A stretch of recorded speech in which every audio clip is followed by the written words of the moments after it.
Hi, everybody. Welcome. This is your second round of concurrent sessions at our Impact Employer Summit. And this is the Sustainability and Equity panel, putting people at the center of your climate efforts. And so our moderator for this session is David Gellis from the New York Times. I'm going to hand it off to him and we'll get started. Okay. Hi, everyone. It is great to be here with all of you today. This has been a great event. Kudos to the whole JFF team, as always. They know how to convene a gathering with purpose and integrity.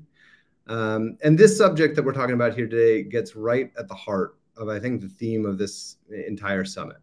Because for all the problems we still have in the business world and in the world at large, and there's no doubt about that, it's undeniable that in the last many years, the business community has been stepping up in ways that we just haven't seen before. And I know this because I've been covering business for well over a decade at the New York Times and other newspapers.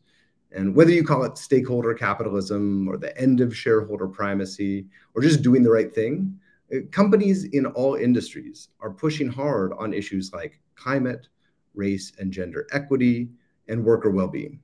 And this is a radical shift that I think we can't underestimate. And again, there's still a lot of work to be done, but it's a departure from a lot of the corporate behavior we've seen in the past.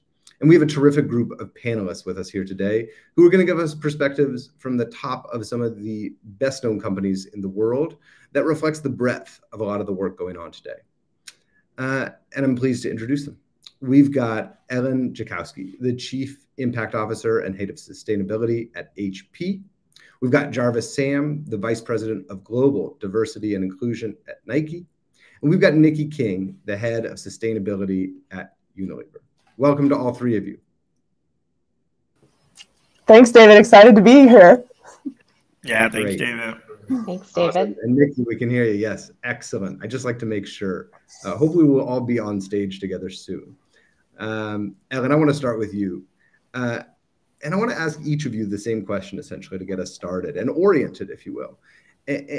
And because there is such a range of issues that we're talking about, and because even the acronym ESG, environmental sustainability governance, is so all-encompassing, it's not enough to just say, like, our company has ESG at the heart of its mission. We need to know exactly what we're talking about here.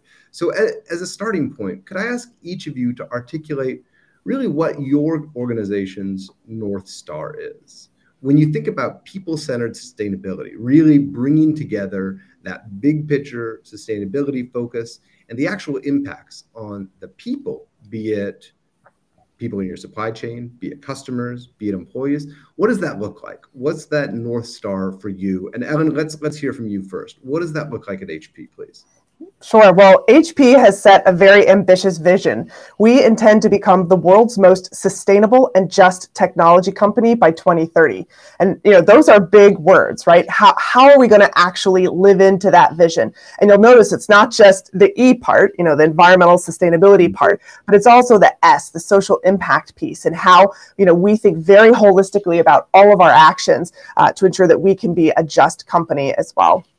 So our strategy is built on three intertwined pillars of sustainable impact: climate action, human rights, and digital equity. And while each of those pillars kind of could stand alone, the way we view them is highly interconnected. So the decisions that we make around climate and the impacts to our planet obviously affect the people and the communities, that are surrounded by those decisions, and vice versa. So in everything that we do, we aim to be very holistic in our decision making, to think about all three of those interlocking pillars.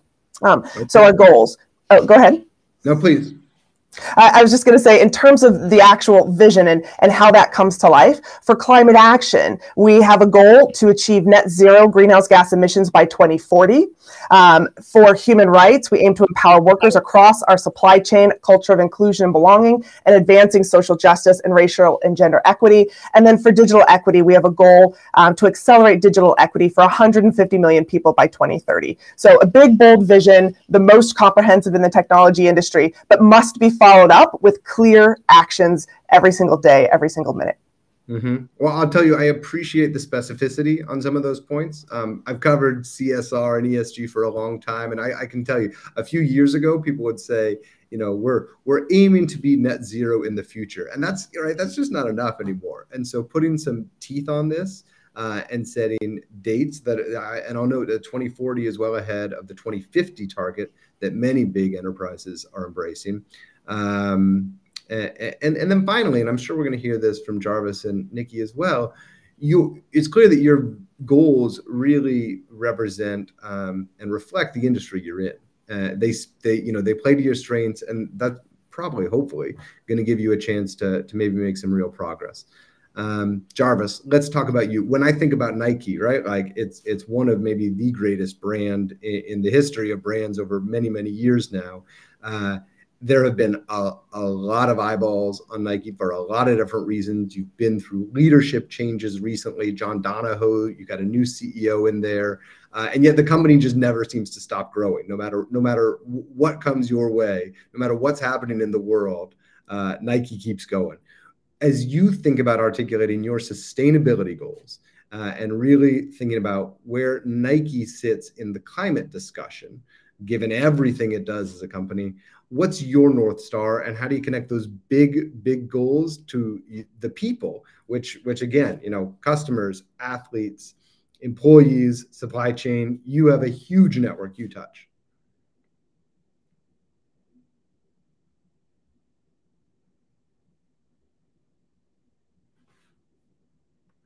Jarvis looks a little frozen. He looks Is Jarvis frozen. For anyone else? I know he's not dodging the question. So that isn't going to be the case. So Niki, we're going to go to you instead. While Jarvis reconnects, Niki, talk to us about what's going on at Unilever today. Describe for us your North Star and what that looks like. And I'll just add as an aside, Unilever is a company I know pretty well. I've written about them extensively over the years. I knew your previous CEO, Paul Pullman, quite well, and I wrote a big piece probably halfway through his tenure about what he then described as the Sustainable Living Plan, which was his articulation of the North Star. And it was expansive. There was a lot going on in it, but it had very clear metrics, very clear targets, and he knew what he wanted to do. I remember even a phrase he used, Niki. He said he wanted to decouple the company's growth from its environmental impact, which I think is such a precise and helpful phrase. And I wonder if it's changed, though. Paul's no longer in charge. Alan's been leading the company for a few years now. What is the North Star when it comes to really thinking about people-centered sustainability at Unilever these days? Yeah, thanks, David, for the intro. And look, it's great to have the opportunity to share some of the thoughts and, Unilever's sustainability journey, and specifically the importance of building a strategy that's people focused. So two of the biggest threats that the world faces today are climate change and social inequality. And at Unilever, we believe that true sustainability means addressing these threats and building business that's future fit and one that can adapt and thrive as the world changes. And this includes making sure our people and our communities can embrace and benefit from the change. So yes, in 2010, we set out on this journey to become the world's most sustainable business. And that's when we launched the USLP. And that was the first integrated sustainable business strategy. It was a game changer for us and others. I mean, I can remember early in my career, I was at a different CPG company at the time, just being in awe of this plan. And one of the reasons it was no longer, it was no longer an add-on at Unilever. It became Unilever's way of doing business. So through those 10 years, we made significant progress, both on the environmental and social sustainability fronts. Some goals we hit, some we missed. There were over, I think, 70 different goals. So very, very aggressive. So then when we decided, when that plan came to an end and we were designing the next step of our journey, we went through a very significant listening exercise. And I think this was very important. So in addition to engaging with hundreds of stakeholders, including NGOs, customers, investors, and others, we asked 40,000 employees what sustainability issues were important to them. And through this, we learned that we needed to drive purpose. We needed to encourage behavior change through more of our brands. We needed to further embed sustainability in every part of the business, and we needed to actively bring others along with us. So in 2020, that's when we launched our new set of industry-leading sustainability commitments for all of our brands globally through our Compass. So the Compass is the new USLP, and it includes more than 30 goals in 3 focus areas: improving the health of the planet, improving people's health, confidence, and well-being, and contributing to a fairer and more socially inclusive world. And we have aggressive people-centered goals in each of these 3 pillars, which I think is very important. So the Compass is our new North Star, and it guides how we think about every aspect of our business. Okay, I like it. I want to talk to Alan about it. I'll have to write another story. Folks, I think we're getting Jarvis back soon, but before, since that hasn't happened yet, let's start drilling down into some of the specifics. And you just said it, Niki, right? It's one thing to come up with a one-sentence phrase that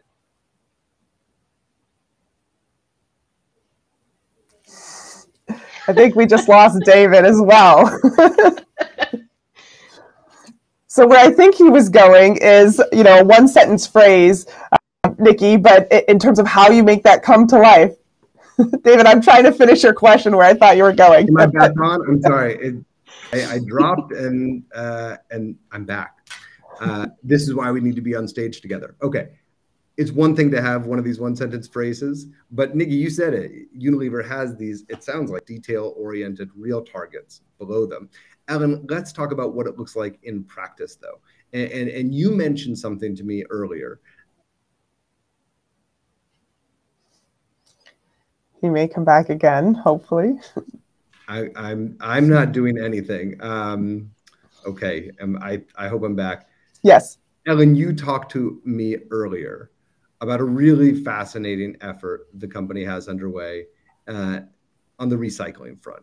And raw materials, we know in all industries, but I have to believe, especially in the technology industry, are at the very core, the crux of allowing you to do what it is you do and make the products you make and we all need. And tell us about what's happening in Haiti, because I think it is a perfect example, from what I understand, of an effort to take one of these big issues and make it very, very specific and targeting a very discrete community that can use the help. Yeah, well, so for us to achieve this goal of being net zero across our entire value chain, which of course includes our supply chain by 2040, that means we need to rethink everything we are doing as a business. And that also means we need to drive towards a circular and regenerative economy. So when we think about reuse and also recycling, these are clear parts of HP's strategy.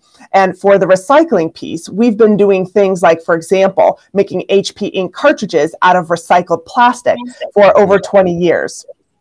And in this process, we purchase recycled bottle plastic that we mix with our returned empty HP ink cartridges once we shred them all up, and mix it back together with these recycled bottle plastics, strengthen it back up, create a new ink cartridge, fill it with ink, and put it back on the market. So we've been doing that for about 20 years. And when we thought about how do we continue to raise the bar? And how do we think about, again, the environmental decisions combined with the social impact possibilities? And that's what led us to shifting some of our purchasing power, our procurement processes in our supply chain from, instead of buying those plastic bottles out of the North American plastics market, what if we went to a country like Haiti, where there's no municipal garbage collection, so garbage trucks don't come around, recycling trucks don't come around to pick up the refuse and the waste. And so a lot of that plastic in Haiti ends up on the ground, blowing into canals, out into the ocean, and is part of the tremendous ocean plastic pollution problem that we face as a global society. So if we started to source some of those recycled bottle plastics out of Haiti, not only are we stopping that plastic from going into the ocean, but we're also creating jobs. And the floor there is, it must be a livable wage job.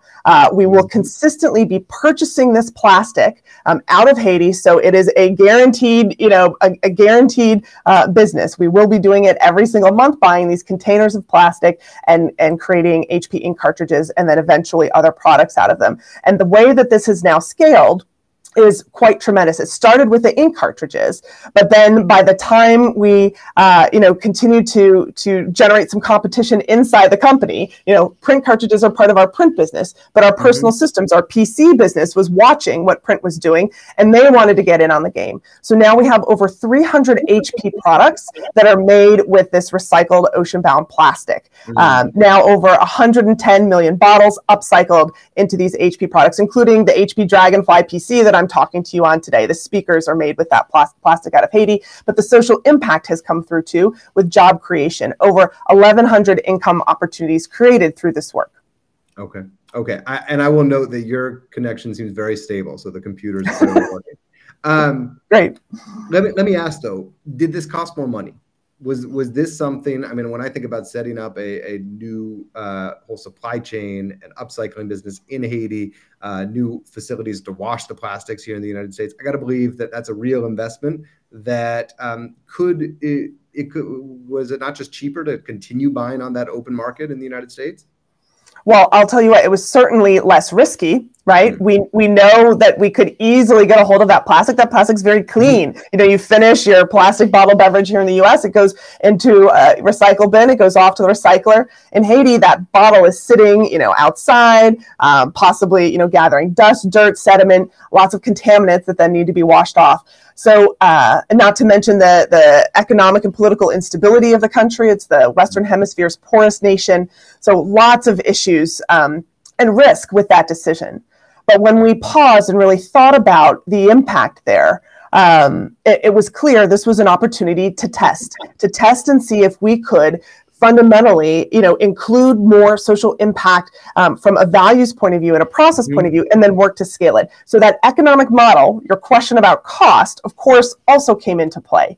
And when we started, building that model, we wanted to think for the long term. Because worst case, we go in, we get excited, we buy 1, 2, 3, 5 containers of this plastic, we create a couple ink cartridges, we've got a great story, we call you up and say, hey, David, why don't you write about this story? You write about it, and then something changes and we have to leave, right? And that was not our intention. We are there for the long term, which has proven to be, again, very difficult. There have been earthquakes, hurricanes, regime change, lots of issues in Haiti. And so when we were thinking about that economic model, the way to make that sustainable for us was to think about the long-term processing and what we would need to build in terms of capabilities. I mentioned how dirty that plastic was. So in the short term, we had to ship that plastic to South Carolina to wash it, then move it up to Montreal, where our resin supplier combined it all into the new ink cartridge, and we could then move forward with our process. So just shipping it to South Carolina created additional costs and processing. So what we decided to do in that model was invest $2 million, kind of a short-term investment, a one-time hit that HP, of course, had never done. We don't buy recycling equipment for our first, mile suppliers. That has not traditionally been how we operate. But to pause and think about how to do this differently to make it work. And now, that pricing is competitive. We've increased the capabilities of our Haiti recycler. They can now sell to other companies like HP, high quality, very clean plastic, just like what you could buy off the North American market, and it works. Wow. That's a real story. I mean, it sounds like a success story. Maybe I'll have to go visit and see with my own eyes to You're verify. Most welcome to. Well, thanks. You mentioned something in there, though, that really caught my attention, and something Niki has talked about as well, which is paying a living wage, ensuring a living wage for the people at the far ends of your supply chain. And I mean, that's really, you talk about recyclers in Haiti, that's about as far down the supply chain as you can go. Niki, as I understand it, Unilever has also made a commitment to ensure a living wage for all of its tier 1 supplier employees. How do you even begin to do that at a company as vast as Unilever, where you must have thousands and thousands of suppliers with millions and millions of employees? Yes. So to me, this is one of the most ambitious and complicated commitments that we have, if I'm being totally honest. I ask the question all the time, how are we going to track this? How are we going to do this? And we're still figuring it out. But, I think that, ensuring that everyone who directly provides goods and services to our company, we want them to earn a living wage, and that's our commitment by 2030. So we believe that workers deserve a living wage, and fair pay brings benefits for their families, the communities, and to our business as well. So, our goal is to raise living wage standards by ensuring that all of our suppliers are paying their employees a living wage. And it's interesting because as I was preparing a little bit for this last night, I was asking my family, I was like, hey, do you know what a living wage is? And no one knew. It's different from minimum wage. It's making sure that the people have sufficient income to cover housing, food, healthcare, and other necessities. And we believe it's a critical step in building a more equitable and inclusive society. Yeah. So we have directed our suppliers to pay their employees a living wage. We know it's going to be complicated, and we have over 60,000 suppliers. So if you think about that impact, like you said, David, it's going to impact millions of people globally in a very positive way. It's not going to be easy. It's going to be a challenge. We're going to have to work hand in hand with our suppliers and with governments and NGOs, and we're really going to have to collaborate. But the goal here is to create systemic change. Terrific. Jarvis, welcome back. Good to see you. Thank you. As fate would have it, it would be an impossibility to not do an IT update in the middle of a session. No doubt. Yeah. Well, I was making sure I didn't offend you. I just called Nike the greatest brand in the history of the last 100 years, and you were like, "I've had enough of this." I think that's So talk to us. I think the point remains, though. Enormous company, enormous supply chain, multiple stakeholders, athletes, customers, employees, suppliers. How do you think about creating a North Star that keeps you on focus, on point, headed in the right direction with so many different constituents to account for? It's such a great question, David. We uphold this mantra that there is no finish line. So when you spoke earlier, we've had some great human capital changes at the leadership level. We've done some amazing work around hiring, promotion, and retention. What remains true for us is our connection and commitment to athletes. We continue to affirm that if you have a body, you're an athlete. And it's funny, we quip around the company that our sustainability team really used to focus on the idea, namely in performance, of how do we make athletes better.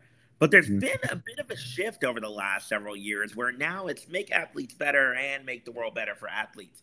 And so as we center this in our broader purpose strategy, much akin to the work being done at HP, it's across 3 areas, what we call people, planet, and play. Simply rooted in diversity, equity, and inclusion, global sustainability, and then, of course, our work in social and community impact. We recognize, though, that we can't drive work in active kids. We can't promote the great work around diversity, equity, and inclusion without adequately ensuring that there is a world where sport is possible. And so we start to focus our obsession with the space of global sustainability.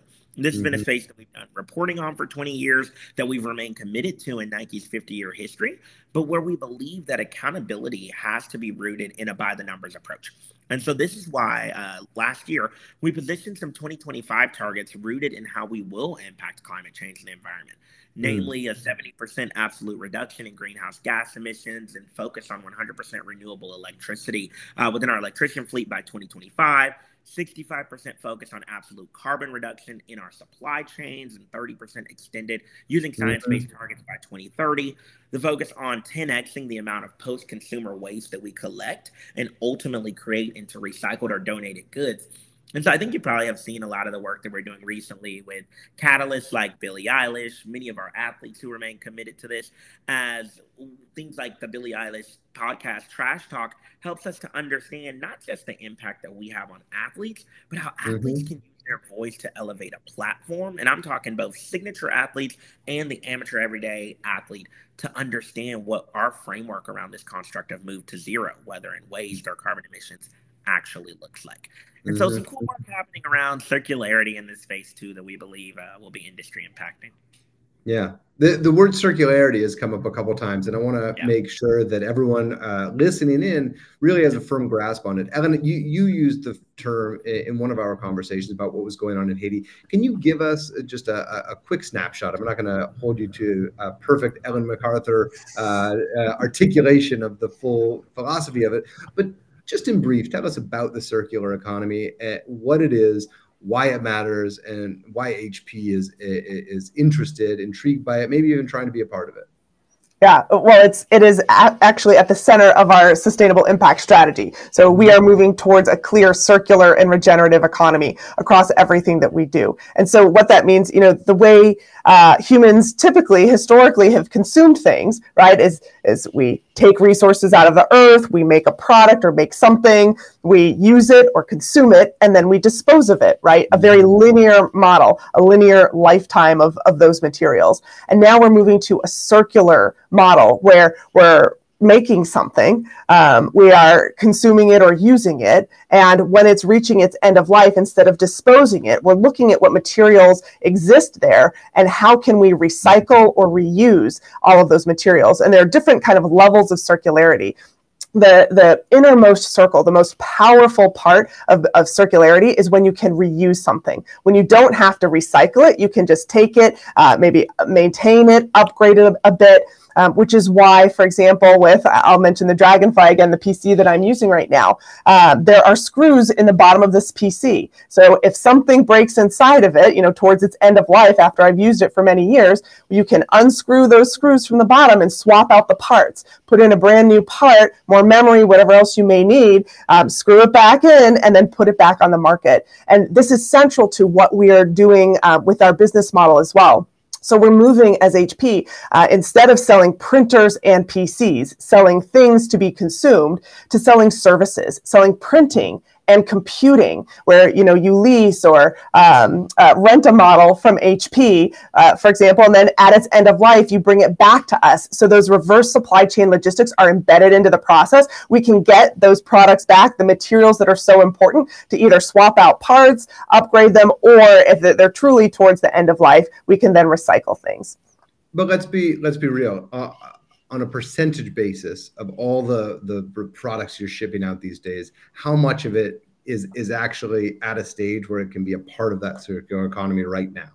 Yeah, way too small, way too small. We are at the beginning of this journey, but with products like HP Instant Ink, that's our subscription model for our ink business, that has been hugely successful with customers. That supplies business, it's ripe for people who are ready for that behavior change of subscribing to the ink so it shows up at your house. If you have an HP printer, right when your cartridge is due to be empty, you swap it out. In the box that comes to your house is a little envelope where you put in your empty cartridges. Those go back free of charge, posted paid, back to HP, to our recycling center for that reuse model. And this is where we are moving as a business. So the fundamental shift is happening. It's not happening fast enough, but we are working hard every day to help bring customers along with us, because there's a mind shift change too of like, do you have the latest, coolest, new shiny object? Well, if it's reused, it's also brilliant and amazing, and it has other characteristics which we need to create more value from, so that the customer also understands the incredible value to society and to the planet, not just the new shiny object as well. Indeed, indeed. Well, nothing's happening fast enough, in my opinion. I've joined the climate desk here at the New York Times recently after more than a decade covering business.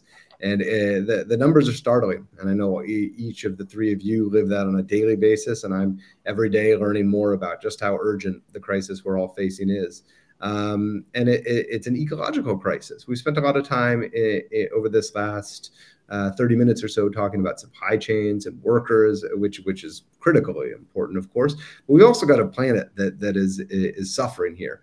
Niki, Unilever has been working really on the front lines of trying to clean up its own supply chain and make progress beyond your own supply chain for years now. I remember when I talked to Paul probably almost a decade ago, he was harping on me about palm oil back then, and you were doing the right thing, and I know it's gotten even better. I remember in the story I did, the focus of it was how we could make Hellmann's mayonnaise organic, but the problem was there were no organic soybeans at the time, so we had to create a new supply chain, create a whole new processes. I wonder today what it looks like inside Unilever when you think about some of the most critically vulnerable parts of this planet. Given your history of addressing some of these real critical issues, what are the ones you're most concerned about right now, whether it's water or trees or something else? Where is Unilever sort of hair on fire trying to take action? David, there are several areas. There's So so I won't many. talk that. There are lots of them. Plastics is a big thing. But I Hmm. think I want to shift it and talk about what we're doing with smallholder farmers, because Okay. those those farmers are very critical to our supply chain. They're typically, small mom and pop businesses, Hmm. but they supply us key ingredients like cocoa, tea, palm oil. All these come from these small farmers, and they face many, many challenges, including low income and climate impacts. And they often don't have access to training, tools, or the capital needed to implement regenerative practices. So regeneration is huge for us right now. When we launched the Compass, we launched several new regenerative goals. And one of those is focused on empowering farmers and smallholder farmers. Hmm. So we work with these farmers hand in hand. I mean, boots on the ground programs where we help them embed our regenerative agriculture principles, which are focused on, soil management, water conservation, improving biodiversity, et cetera.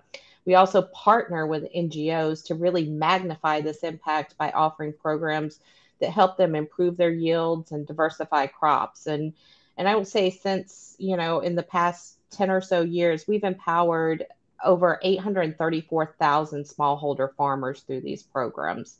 So Mm. I think that's a big focus area for us right now, and one that we think is very important. As we've worked really hard on our internal operations to decarbonize, now we're really working to on our supply chain. Well, and that's where so many of the emissions and externalities are to be found, and they're some of the hardest ones to clean up. To all of our friends in the audience, I want to remind you to please submit questions. We're going to get to audience questions in a few minutes, but first, let's hear from Jarvis again. Jarvis, Nike, as you said, and as I've read in your proxies, it has really made the commitment to put sustainability at the forefront of your business priorities. And that's integrating it to all parts of the business, getting it into the employee dialogue, creating accountability. But I wonder what it looks like as you go down that supply chain. Talk to us what some of these changes are going to look like when you think about the sustainability and climate standards that you want to see at your distribution facilities, at your manufacturing facilities, when it comes to workers. How are you bringing sort of this ambition all the way down that supply chain and touching each of these parts? Yeah, we believe integration is everything in this space. One of the most notable attributes of our sustainability journey has been the work of deputizing every employee to feel as if they're a part of this work. And so we have sustainability representation across the full product lifecycle at Nike, from our innovation space, where those teams are thinking about products for the next 3 to 5 and 10 plus years that will enable athletes along the way. We have these teams supporting in the product space, so across footwear, apparel, equipment, etc., across Nike, Jordan, and Converse. When you get to the merchandising space and the development of retail and retail concepts, it becomes critical on the footprint that we're making in those spaces as well. But in the broader supply chain, when you look at our various functions of employee bases, whether it's our corporate teammates and their commitment to global sustainability, our teammates that are in retail, as well as manufacturing and distribution in our global spaces, it becomes a topical conversation. These aligned goals that I highlighted earlier become a shared reality or a shared experience for all of us to be part of it. And we believe that by having teams not just focused in those areas, but literally represented on the same leadership teams of that work, Mm-hmm. then this approach to deputizing that experience becomes that much more impactful. In addition to that, you see this come to life in how the product is ultimately developed. Our chief sustainability officer, Noel Kinder, and I talk about this a ton. Some signature products that we work on that are an illumination or an example of this are the Space Hippie, for example, where it represents an overt position for consumers to understand not only that we're serious about what this space looks like from a materials procurement, development, and reuse perspective, but Mm-hmm. also a demonstrable way for us to think about the role that sustainability plays in our support for people, teams, and athletes. But the second example is that of our Legend t-shirts. We sell millions upon millions of this t-shirt a year, which is literally made from recycled materials.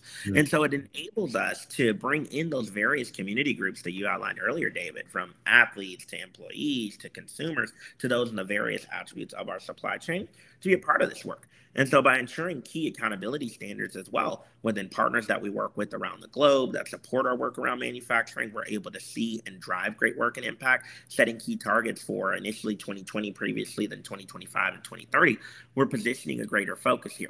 David, what's clear for us, though, is when you look at our distribution center and manufacturing spaces, though, here in the U.S., they're primarily located in Memphis as well as St. Louis. And this is where we start to see a stronger connection between the work that I do in diversity, equity, and inclusion and the work of our global sustainability team, because then we're able to navigate some of these critical topics around climate justice. Thinking about the same places where these folks are living and working and the communities that they're building and supporting, it helps us to navigate this work. So we're knee deep in the research of understanding the fact that Black communities remain 75% more likely than white communities to live in areas that are fence line close to some of these big facilities that are a part of the impact that we're navigating. Or the fact that for Black communities, they breathe in air that is several percentage points far less than the amount of pollution that they produce themselves. Quite the converse impact for other communities or other populations. And so we're able to look at our supply chain not only internally of the work and impact that we have downstream to the athlete, but we also think about it on the impact that it has on employees as well.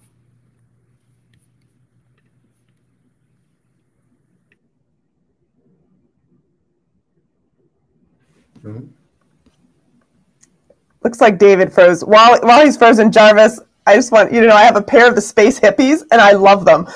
They're the most incredible tennis shoes. So if you haven't looked them up, they're made from all recycled content. They're phenomenal shoes. So thanks, Jarvis. Thank you. Can you guys see me? I didn't freeze for myself. So after this, I'm telling my IT department we need HPs. No more Macs at the New York Times after this. Sounds good. Ellen, let's go back to you before we go to the audience. I had asked Niki about the planet and the forests and the oceans, and I'm just very attuned to it right now. It's sort of all I'm thinking about on the desk right now. You're a printing company in large measure, not exclusively, I know, but you do a lot of printing business and pay those printers. Is that something that's on your radar when you think about HP's overall impact and where you really focus your energies and your responsibilities? Is a paper a part of that equation, or is that something that you figure someone else? Well, of course, it's a part of that equation.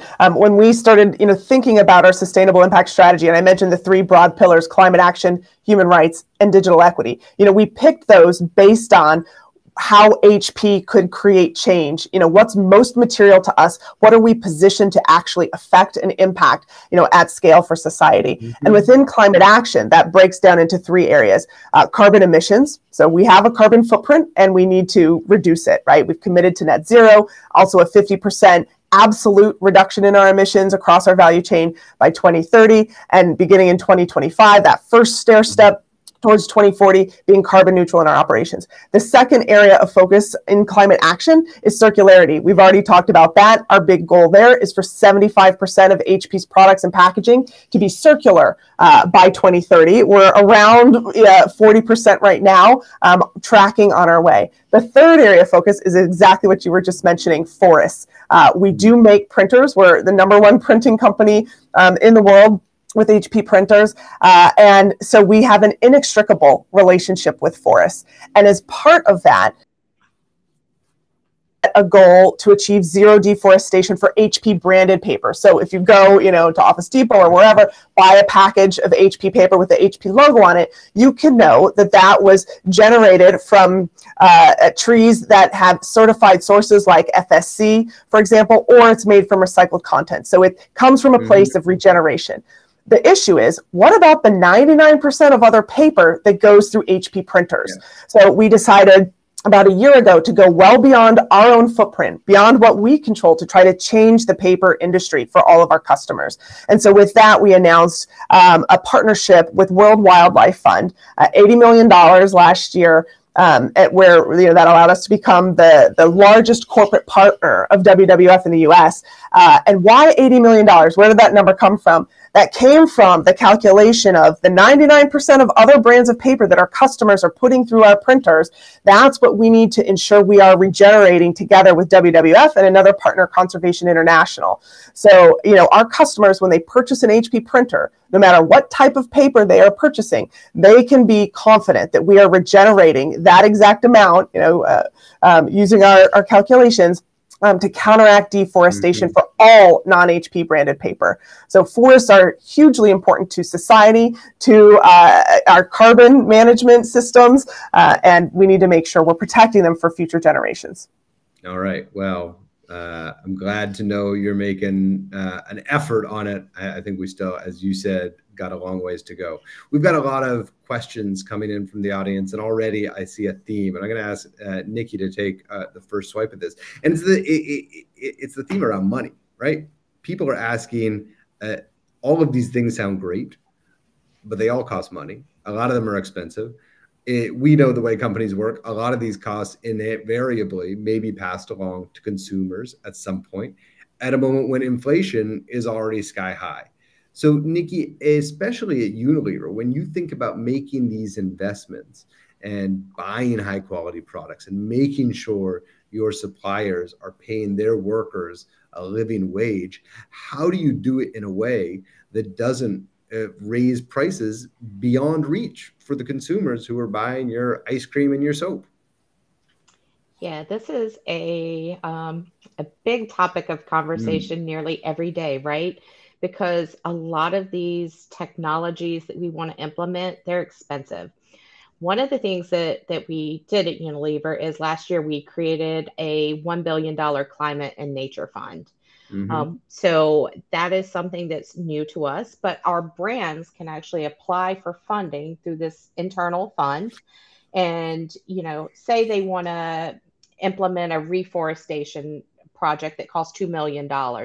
That's something that normally the company wouldn't fund, but through this climate and nature fund, they can apply to get that money and implement some sort of project. So that's one of the ways that we're doing it.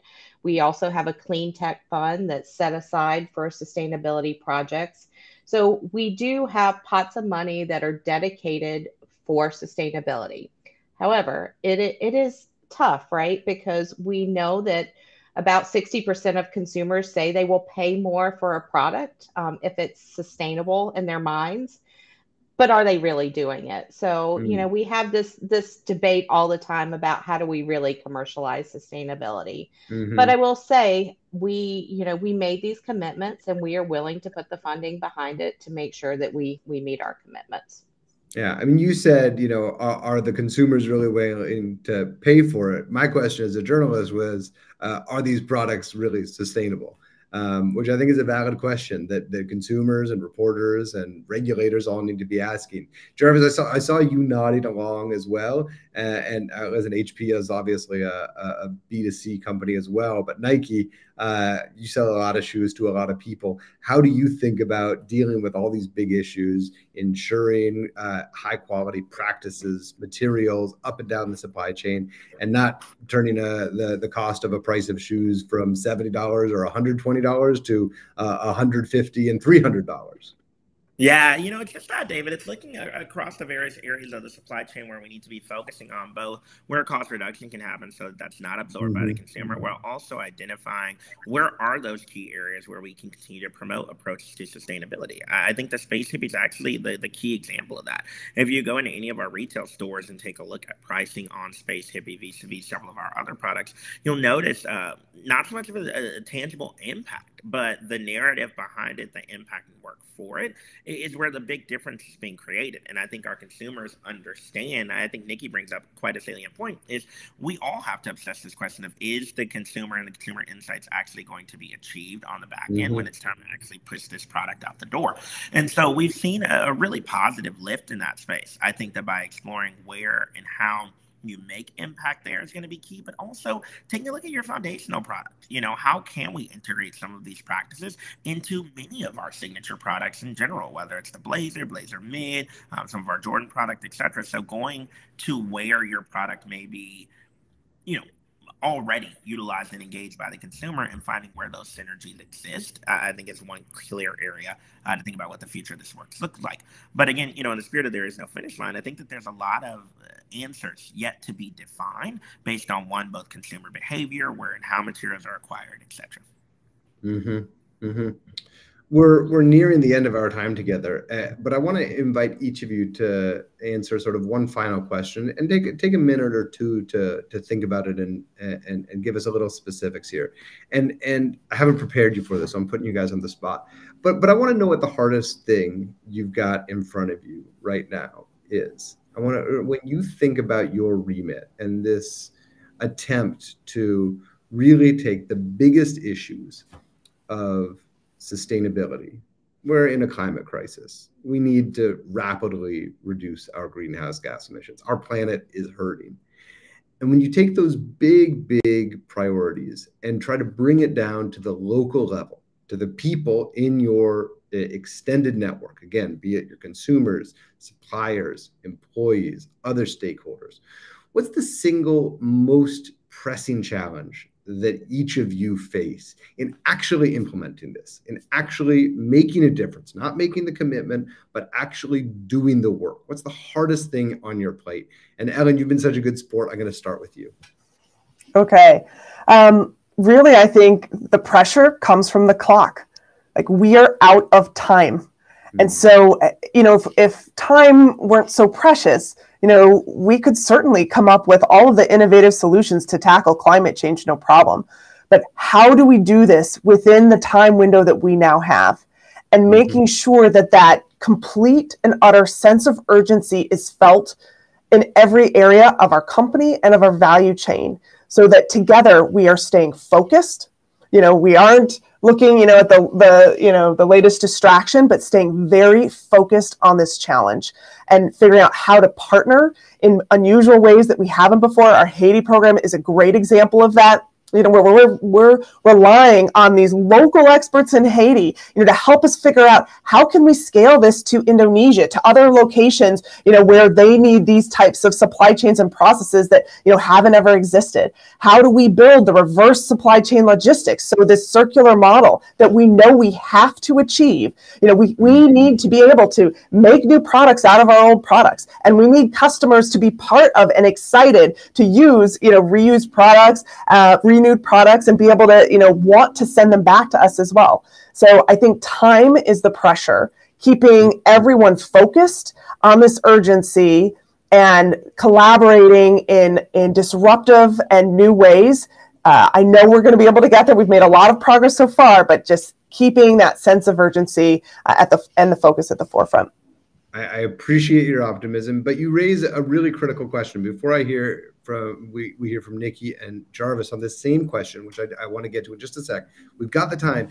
I want to ask each of you a very specific yes or no question, and please be honest. Ellen, you mentioned urgency, and you said we all need to have this sense of urgency.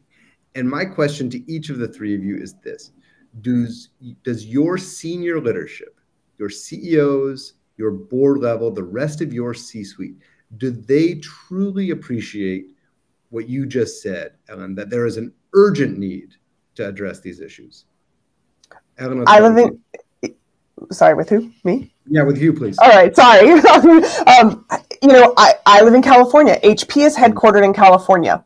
We have had worse wildfires every single summer. They're starting earlier. They're lasting longer. People, can't step out of their house because the air quality is so horrible.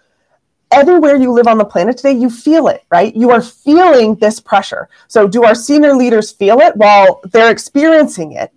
And, so I think in general, yes.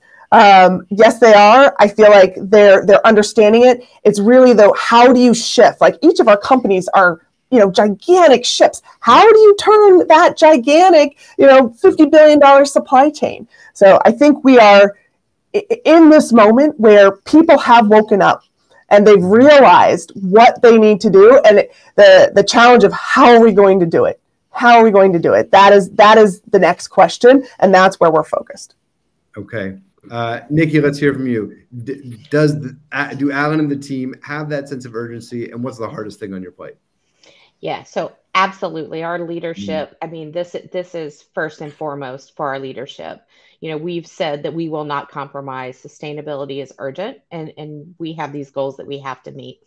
I totally agree with everything that Ellen said. So you said pretty much everything I wanted to say. I will say one thing, to add on to that is we need to bring others along. And that's what keeps me up at night. We need to bring our consumers along. We need to bring governments along. So we need governments to step in and do more. Yeah. Okay. And I will tell you that my specific remit now at the New York Times is covering the intersection of public policy and the private sector. And I can tell you just how hard it is to bring some of our elected representatives along on this journey. Jarvis, last word is for you. Does Dawn and the rest of the executive team have that sense of urgency that we've just been describing? And what's the hardest thing you're working on this year? 100%. Similar to, as Ellen described, the environmental factors are certainly being faced here in Oregon as well. Some of the worst wildfires that we've seen and the impact of that last year. But I think beyond that, the centricity of our work in connection with sport is undeniable. Sport is what we do. And as you look to the research and facts that highlight that of the last 19 cities to host the Winter Olympics by 2050, if certain shifts are created, only 6 of those cities will even be capable of hosting a Winter Olympics. When we take a look at the impact of drought and hurricane and otherwise facing spaces like India, Australia, sports like tennis and cricket that remain these globally relevant entities will no longer be able to exist without some sort of cosmic change. So do we get it? Do they understand it? Do they talk about it? It's who we are. It's what we represent. And absent our ability to be a leading player in that conversation, we don't believe a shift can happen. What keeps me up at night? So we have set the goals. We're making great progress against them. Things like 78% of renewable energy in owned and operated facilities. We're seeing the work and impact. What concerns me, it's relatively non-unique to Nike, but we have to be a major player in this space, is the fact that the representation of who is having these conversations around sustainability and who is impacted by a lot of these attributes of climate change are not the same faces that are the ones that are most abjectly being impacted.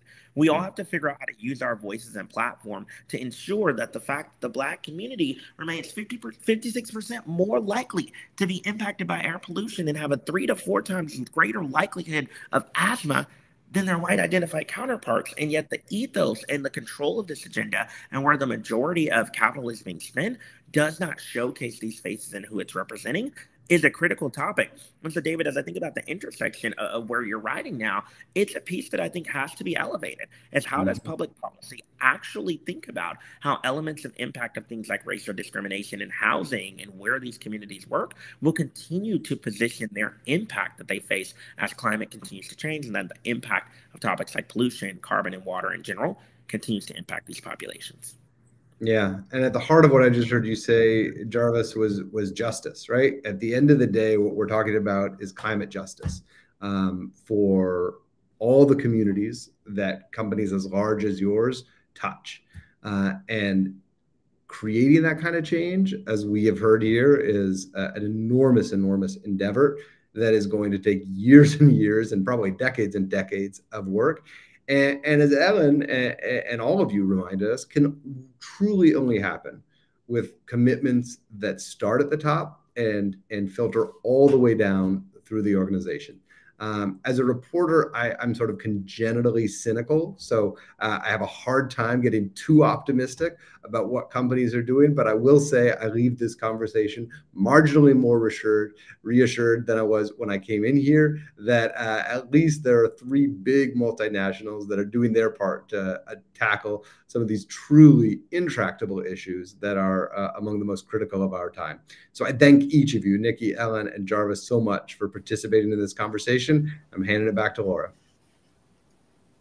Thank you all so much. David, I echo your reassurance. That was a fantastic conversation.